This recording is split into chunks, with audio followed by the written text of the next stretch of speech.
महाराज ये बहुत ही महत्वपूर्ण हम जानकारी चाहेंगे इस प्रश्न में। जब हम देखते हैं कि भारत में जैनिज्म के धर्म के लोग 0.40 है, उसके बाद भी अगर हम देखें तो टैक्स कलेक्शन में 24 देश को दे रहे हैं। और साथ ही गौतम अडानी जैसे देश के सबसे अमीर लोग, विक्रम साराभाई जैसे विज्ञान के दिग्गज, लाला लाजपत राय जैसे स्वतंत्र सेनानी जैसे बड़े नाम, और भी बहुत बड़ी लिस्ट है हमारे देश में। तो हम ये जानना चाहेंगे कि जैनिज्म के मतलब बच्चों को ऐसा बचपन में क्या खिलाया जाता है, या ऐसे विशेष संस्कार, मूल्य या शिक्षा जैन धर्म में ऐसी क्या दी जाती है जिससे ये लोग समाज में इतनी उच्च सफलता और नैतिकता के साथ आगे बढ़ते हैं? जैन धर्म मूलतः प्राचीनतम भारतीय धर्म है। मुझे लगता है कि कभी और किसी के आने से पहले से ये चीज़ें रही हैं, और ऐसे में भी आज खून में यही है कि देश हमारा है, हमें देश को कुछ ना कुछ करते रहना चाहिए।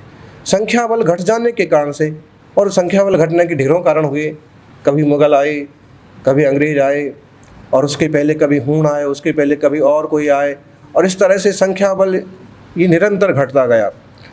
जो भी है, आज 0.4% होने के बाद भी देश की जीडीपी में बहुत बड़ा हाथ है, और टैक्स में भी 24% जितना देना। तो एक तो ईमानदारी, निष्ठा, देश और समाज के लिए कुछ कर गुजरने की भावनाएं ये बचपन से भरी जाती हैं।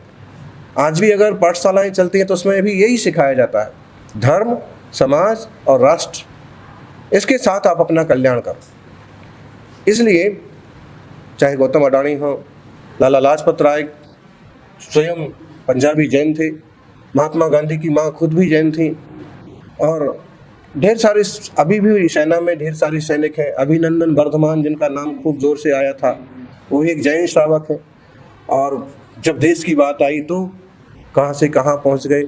तो ये खून में है और संस्कारों में है। आज आप दिगंबर मुनियों को देखें या जैन साधकों को देखें तो वो कहीं भी देशद्रोह की बात या भारत को नुकसान पहुंचाने की बात कभी कहीं से सुनने को नहीं मिलेगी, क्योंकि हमारी मातृभूमि है और हम इसके लिए जितना कुछ कर सकें वो करना चाहिए। संस्कार घुट्टी में जैसे मिलते हैं। चामुंडराय जैसे लोग, ये चंद्रगुप्त मौर्य एक श्रेष्ठतम, और आज तो इतिहास ने भी स्वीकार किया, जैन सम्राट थे। और उस वक्त उन्होंने भारत में आपस में लड़ने की बजाय पहले विदेशियों से मुकाबला किया, बाद में भारत की विद्रोही शक्तियों को दबाया और पूरे देश पर राज किया।